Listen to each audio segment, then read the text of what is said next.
নমস্কাৰ আপোনালোক সকলোকে স্বাগতম জনাইছো মই মজিদ বন্ধুসকল পলকতে চাওঁ আহক আজি 9টা গুৰুত্বপূৰ্ণ খবৰ। প্ৰথমটো খবৰ, দেশত অতি শীঘ্ৰে বলবৎ হ'ব নাগৰিকত্ব সংশোধনী আইন চমুকৈ কা। কোভিডৰ বুষ্টাৰ ড'জৰ অভিযান অন্ত পৰিলেই দেশত আহিব কা। এই মন্তব্য কেন্দ্ৰীয় গৃহমন্ত্ৰী অমিত শ্বাহৰ। নাগৰিকত্ব সংশোধনী আইন চমুকৈ কা কোভিড-19 ভেকচিনৰ বুষ্টাৰ ড'জ বা সতৰ্কতামূলক পালিতাৰ অভিযান শেষ হ'লেই বলবৎ কৰা হ'ব।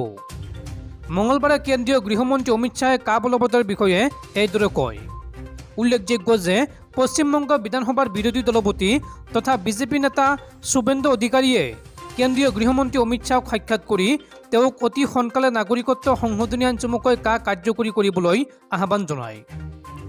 অধিকাৰীয়ে কৈছিল যে কা কাৰ্যকৰীকৰণ পশ্চিমবংগৰ বাবে গুৰুত্বপূৰ্ণ, কিয়নো ৰাজ্যখনত বহু সংখ্যক লোক আছে যি ইয়াৰ ব্যৱস্থাৰ পৰা লাভান্বিত হ'ব পাৰে। গৃহমন্ত্ৰী অমিত শ্বাহে কয় যে অধিকাৰীক আশ্বাস দি কয় যে কোভিড সাৱধানতা পালি শেষ হোৱাৰ পিছত কাৰ নিয়মবোৰ প্ৰস্তুত কৰা হ'ব। কোভিড-19 ভেকচিনৰ বুষ্টাৰ ড'জ বা সতৰ্কতামূলক পালিতাৰ অভিযান শেষ হ'লেই বলবৎ কৰা হ'ব নাগৰিকত্ব সংশোধনী আইন। আফগানিস্তান, পাকিস্তান আৰু বাংলাদেশৰ পৰা অহা অবৈধ হিন্দু, শিখ, বৌদ্ধ, জৈন, পাৰ্চী আৰু খ্ৰীষ্টিয়ান প্ৰব্ৰজনকাৰীয়ে এই আইনৰ ফলত ভাৰতৰ নাগৰিকত্ব লাভ কৰিব। ইয়াৰ পূৰ্বেও কেন্দ্ৰীয় গৃহমন্ত্ৰী অমিত শ্বাহে মে' মাহত পশ্চিমবংগত এক ৰেলী সম্বোধন কৰি কৈছিল যে কোভিড মহামাৰী সমাপ্ত হোৱাৰ পিছত আইনখন কাৰ্যকৰী কৰা হ'ব। পৰৱৰ্তী খবৰ, ৰাজ্য চৰকাৰৰ কেবিনেটৰ গুৰুত্বপূৰ্ণ সিদ্ধান্ত।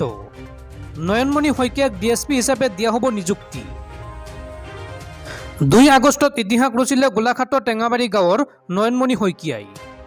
বাৰ্মিংহামত অনুষ্ঠিত হোৱা কমনৱেলথ গেমছ 2022ৰ লন বৰফৰ ইভেণ্টত সঞ্জয় কৰা ভাৰতীয় মহিলা দলৰ অন্যতম সদস্য নয়নমণিয়ে গৌৰৱ কঢ়িয়াই আনিলে দেশলৈ তথা ৰাজ্যলৈ, ৰাজ্যৰ বন বিভাগলৈ।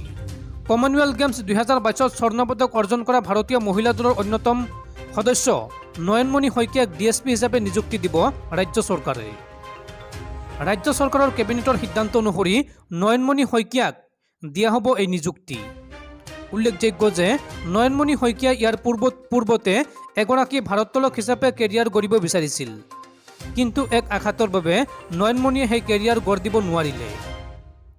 অসম আৰু ভাৰতক কেইবাবাৰো প্ৰতিনিধিত্ব কৰা গোলাঘাটৰ নয়নমণিয়েই সদশেষত সকলোকে আনন্দিত কৰি আন 3 সহযোগীৰ সৈতে দেশলৈ কঢ়িয়াই আনিলে সোণৰ পদক। পৰৱৰ্তী খবৰ, অসম তথা উত্তৰ পূৰ্বাঞ্চল এতিয়া জেহাদীৰ ভূস্বৰ্গ হৈ পৰিছে। এই অভিযোগ উত্তৰ পূৰ্বাঞ্চল ছাত্ৰ সন্থা চমুকৈ নেচৰ। অসম তথা উত্তৰ পূৰ্বাঞ্চল এতিয়া জেহাদীৰ ৰম্যভূমি হৈ পৰিছে। ভাৰতৰ অখণ্ডতা ৰক্ষাৰ বাবে ভাৰত চৰকাৰক কঠোৰ হোৱাৰ আহ্বান জনালে উত্তৰ পূৰ্বাঞ্চল ছাত্ৰ সন্থা চমুকৈ নেচই। আজি অনুষ্ঠিত হোৱা কাৰ্যনিৰ্বাহক সভাৰ পিছত এই ঘোষণা কৰে নেচই। তদুপৰি উত্তৰ পূৰ্বাঞ্চলৰ বাবে ইনাৰ লাইন পাৰ্মিটৰো দাবী কৰে নেচই। নেচৰ নেতৃত্বই কয় যে চৰকাৰ ব্যৰ্থ হৈছে, সীমান্ত খোলা, বিদেশী নাগৰিকৰ স্থায়ী সমাধান হ'বই লাগিব। তদুপৰি কা বাতিল হ'বই লাগিব বুলি কয় নেচই। অহা 17 আগষ্টত সকলো ৰাজ্যৰে ৰাজধানীত এক প্ৰতিবাদী কাৰ্যসূচী লোৱা হৈছে বুলি উল্লেখ কৰে নেচই।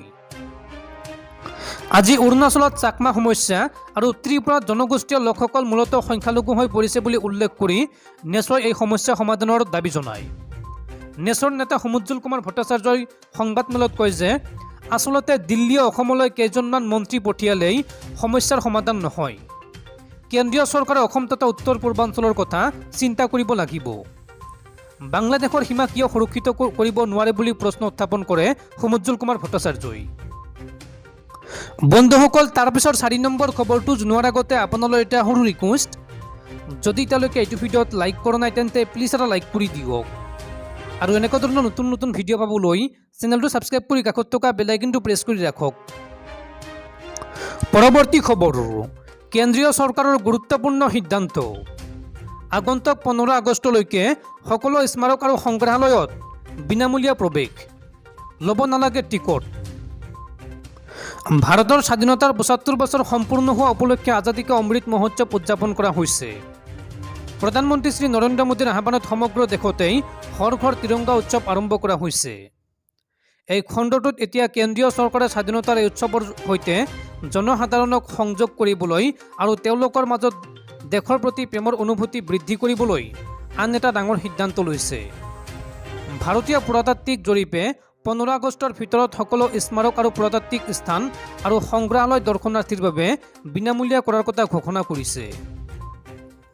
বুধবাৰে ASIৰ মনুমেণ্টটোৰ সঞ্চালক প্ৰধান ডক্টৰ NK পাঠকৰ হৈ নিৰ্দেশ জাৰি কৰা হৈছে যে 5 আগষ্টৰ পৰা সকলো স্মাৰক পুৰাতাত্ত্বিক স্থান আৰু সংগ্ৰহালয় দৰ্শকৰ পৰ্যবেক্ষণৰ বাবে সম্পূৰ্ণ বিনামূলীয়া কৰি তোলা হৈছে।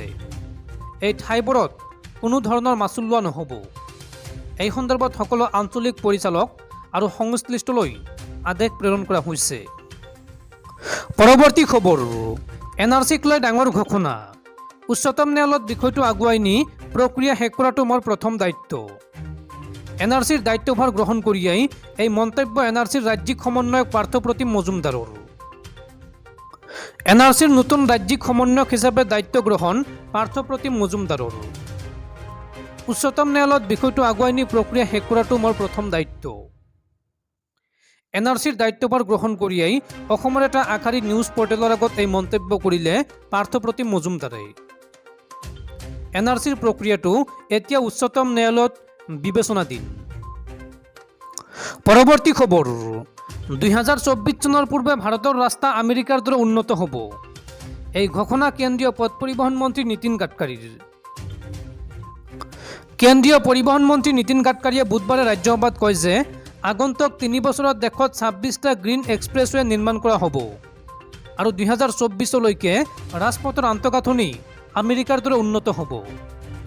প্ৰশ্নকালৰ সময়ত এটা প্ৰশ্নৰ উত্তৰ দি মন্ত্ৰীগৰাকীয়ে কয় যে NHAIৰ ওচৰত ধনৰ কোনো নাটনি হোৱা নাই। ইয়াৰ ৰেটিং আছে আৰু ই আৰ্থিক ৰূপত বহু মজবুত। NHAIয়ে 1 বছৰত 5 লাখ কিলোমিটাৰ দৈৰ্ঘ্যৰ ৰাস্তা নিৰ্মাণ কৰিব পাৰে। কেন্দ্ৰীয় মন্ত্ৰীগৰাকীয়ে কয় যে মই প্ৰতিশ্ৰুতি প্ৰদান কৰোঁ যে 2024 চনৰ আগলৈকে প্ৰধানমন্ত্ৰী নৰেন্দ্ৰ মোদীৰ নেতৃত্বত দেশৰ ৰাস্তা ঘাট আমেৰিকাৰ দৰে উন্নত হ'ব। আমি দেশখনৰ সকলো ক্ষেত্ৰতেই উন্নত কৰিম। এই মন্তব্য কৰে কেন্দ্ৰীয় পথ পৰিবহণ মন্ত্ৰী নীতিন গাডকাৰীয়ে। পৰৱৰ্তী খবৰ, এতিয়াৰ পৰা যধে মধে নাপাব চৰকাৰী আঁচনি। ফ্ৰিজ AC গাড়ী থকা লোকে নাপাব অৰুণোদয় আঁচনি। এই ঘোষণা ৰাজ্যৰ বিত্তমন্ত্ৰী অজন্তা নেওগৰ। এতিয়াৰ পৰা যধে মধে নাপাব চৰকাৰী আঁচনি। অৰুণোদয় আঁচনিৰ হ'ব পুনৰীক্ষণ। আত্মনিৰ্ভৰশীলতাৰ বাবেই এই আঁচনি পুনৰীক্ষণ কৰা হ'ব। ফ্ৰিজ AC গাড়ী থকা লোকে নাপাব অৰুণোদয় আঁচনি। পুনৰীক্ষণৰ জৰিয়তে শুদ্ধ নথি সংগ্ৰহ কৰিব প্ৰতিনিধিৰ দলে। দ্বিতীয় পৰ্যায়ত ছেপ্টেম্বৰ 20 তাৰিখৰ পৰা অক্টোবৰৰ 20 তাৰিখলৈকে নতুন অন্তৰ্ভুক্তি হ'ব। 4চকীয়া গাড়ী কিনিব পৰা সামৰ্থ্য হোৱা লোকে এনে আঁচনি পাব নালাগে। নগাঁৱত বিত্তমন্ত্ৰী অজন্তা নেওগৰ এই মন্তব্য। পৰৱৰ্তী খবৰ, এগৰাকী সন্যাসীৰ ভৱিষ্যতবাণী। দেশৰ প্ৰধানমন্ত্ৰী হ'ব কংগ্ৰেছ নেতা ৰাহুল গান্ধী। ভাৰতবৰ্ষৰ প্ৰধানমন্ত্ৰী হ'ব কংগ্ৰেছ নেতা ৰাহুল গান্ধী। এই ভৱিষ্যতবাণী কৰ্ণাটকৰ লিংগায়ত সম্প্ৰদায়ৰ এগৰাকী সন্যাসীৰ। বুধবাৰে কৰ্ণাটকৰ মুৰুক ৰাজেন্দ্ৰ মঠৰ এগৰাকী সন্যাসীয়ে কংগ্ৰেছ নেতা ৰাহুল গান্ধীক লৈ কৰা এই ভৱিষ্যতবাণীয়ে শেহতীয়াকৈ লাভ কৰিছে তীব্ৰ চৰ্চা। দৰাচলতে বুধবাৰে কৰ্ণাটকৰ অন্যতম সম্প্ৰদায় লিংগায়ত সম্প্ৰদায়ৰ শ্ৰী মুৰুক ৰাজেন্দ্ৰ মঠলৈ গৈ লিংগায়ত সন্যাসীসকলক সাক্ষাৎ কৰে কংগ্ৰেছৰ সাংসদ ৰাহুল গান্ধীয়ে। সেই সময়তে মঠৰ এগৰাকী সন্যাসী হাবিৰি হছামুত্তু স্বামীয়ে ৰাহুল গান্ধীক লৈ কয় যে ৰাহুল গান্ধী এদিন ভাৰতৰ প্ৰধানমন্ত্ৰী হ'ব। অৱশ্যে সন্যাসীগৰাকীৰ মন্তব্য সম্পূৰ্ণ হ'বলৈ মাজতে লিংগায়ত মঠৰ সভাপতি শ্ৰী শিৱমূৰ্তি মুৰুগা শৰণৰে মাত দি কয় যে মঠলৈ যিয়েই আহে তেওঁই আশীৰ্বাদ লাভ কৰে। উল্লেখযোগ্য যে কৰ্ণাটকৰ 17% জনসংখ্যাৰ লিংগায়ত সম্প্ৰদায়ৰ ৰাজনীতিৰ দিশেৰে এক গুৰুত্বপূৰ্ণ ভোট বেংক হিচাপে পৰিগণিত হৈ আহিছে। অৱশ্যে লিংগায়ত সম্প্ৰদায় বিজেপিৰ ভোট বেংক হিচাপে অধিক পৰিচিত। বৰ্তমান কৰ্ণাটকৰ মুখ্যমন্ত্ৰী বাসৱৰাজ বোম্বাইও লিংগায়ত সম্প্ৰদায়ৰ প্ৰতিনিধি। সেয়েহে বছৰ বছৰ ধৰি বিজেপিক সমৰ্থন জনাই হোৱা লিংগায়ত সম্প্ৰদায়ৰ এগৰাকী সন্যাসীয়ে ৰাহুল গান্ধী দেশৰ প্ৰধানমন্ত্ৰী হ'ব বুলি কৰা ভৱিষ্যতবাণীয়ে স্বাভাৱিকতে চৰ্চা লাভ কৰিছে নে লাহে লাহে লিংগায়ত সম্প্ৰদায়ৰ বিজেপিৰ প্ৰতি মোহভংগ ঘটিছে তাক লৈও প্ৰশ্ন উত্থাপন হৈছে। ইপিনে অহা বছৰ মে'ত অনুষ্ঠিত হ'ব কৰ্ণাটকৰ বিধানসভা নিৰ্বাচন। তাৰ পূৰ্বে ৰাহুল গান্ধীৰ কৰ্ণাটক ভ্ৰমণ আৰু লিংগায়ত সম্প্ৰদায়ৰ মত দৰ্শনেও ৰাজনৈতিক চৰ্চা লাভ কৰিছে।